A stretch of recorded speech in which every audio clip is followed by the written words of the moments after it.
चीनमधल्या या नव्या व्हायरसनं जरी चिंता वाढवलेली असली तरी चीननं आपल्या तंत्रज्ञानानं संपूर्ण जगाला पुन्हा एकदा अचंबितही केलंय. वैद्यकीय क्षेत्रातच चीननं केलेलं संशोधन क्रांती आणणारं ठरणार आहे. चीनी संशोधकांनी फ्लेक्झिबल ब्रेन कम्प्युटर इंटरफेसची यशस्वी चाचणी केली आहे. या तंत्रज्ञानाद्वारे कम्प्युटर रुग्णाच्या मेंदूतील विचार योग्य आणि अचूकपणे डिकोड करू शकणार आहे. अगदी सोप्या भाषेत हा कम्प्युटर मानवी मेंदूतील विचार वाचू शकतो. या संशोधनाबाबतचा हा एक सविस्तर रिपोर्ट.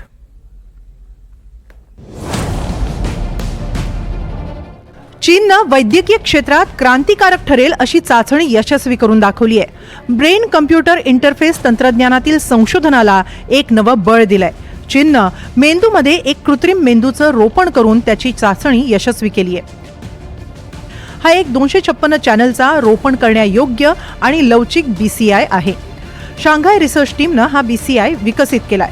मेंदूला दुखापत झालेल्या रुग्णांमध्ये त्याचं यशस्वीपणे रोपण तर केलंच, शिवाय प्रशिक्षणानंतर हे रुग्ण 2 आठवड्यांच्या आत त्यांच्या विचारांद्वारे मेंदूला नियंत्रित करणाऱ्या उपकरणांसह संभाषण करू शकतात. तसंच हे रुग्ण त्यांच्या इतर सर्वसाधारण हालचाली देखील करू शकतात. अगदी भाषा क्षमताही पुन्हा मिळवू शकतात. BCI म्हणजे बेसिकली ब्रेन कम्प्युटर इंटरफेस.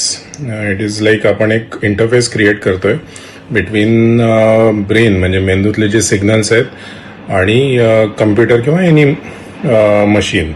आणि याच्यात आयदर ते डायरेक्टली कम्युनिकेटिंग असतात किंवा इनडायरेक्टली कम्युनिकेट.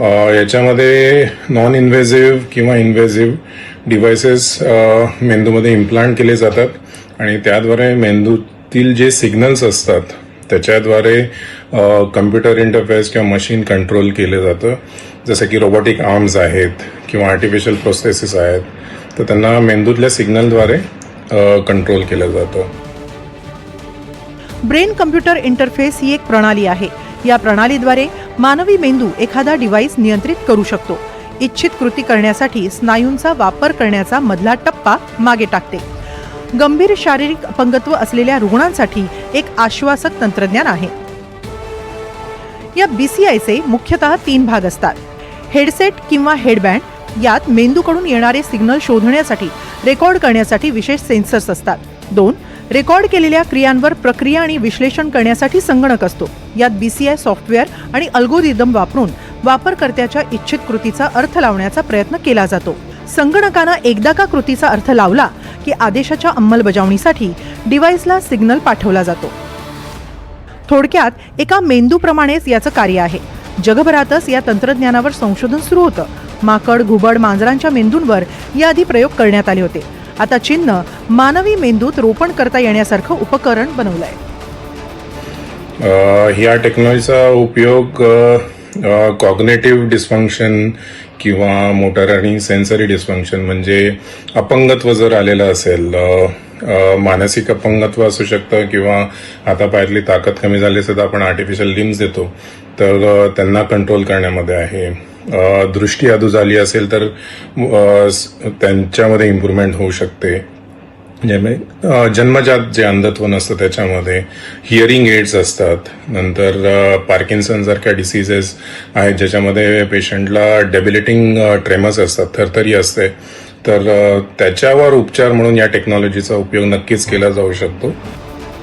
चीननं ही चाचणी यशस्वी केल्यानंतर आता मेंदूशी संबंधित आजार असलेल्या रुग्णांसाठी हे तंत्रज्ञान वरदान ठरणार आहे. सध्या चीनी भाषेत हा मेंदू संवाद साधू शकतो. या उपकरणामध्ये चीनी भाषेतील 400हून अधिक अक्षरं आणि 4 स्वर सेट केलेले आहेत. त्यामुळे रुग्ण चीनी भाषेत संवाद साधू शकतो. तसंच इतर हालचाली देखील या BCIद्वारे करता येणार आहेत. रुग्ण काही गेम्स देखील खेळू शकतो असा दावा चीनी संशोधकांनी केलाय. या संशोधनामुळे गंभीर शारीरिक आणि मेंदूचे आजार असलेल्यांसाठी आशेचा एक नवा किरण निर्माण झालाय. Bureau report, NDTV Marathi.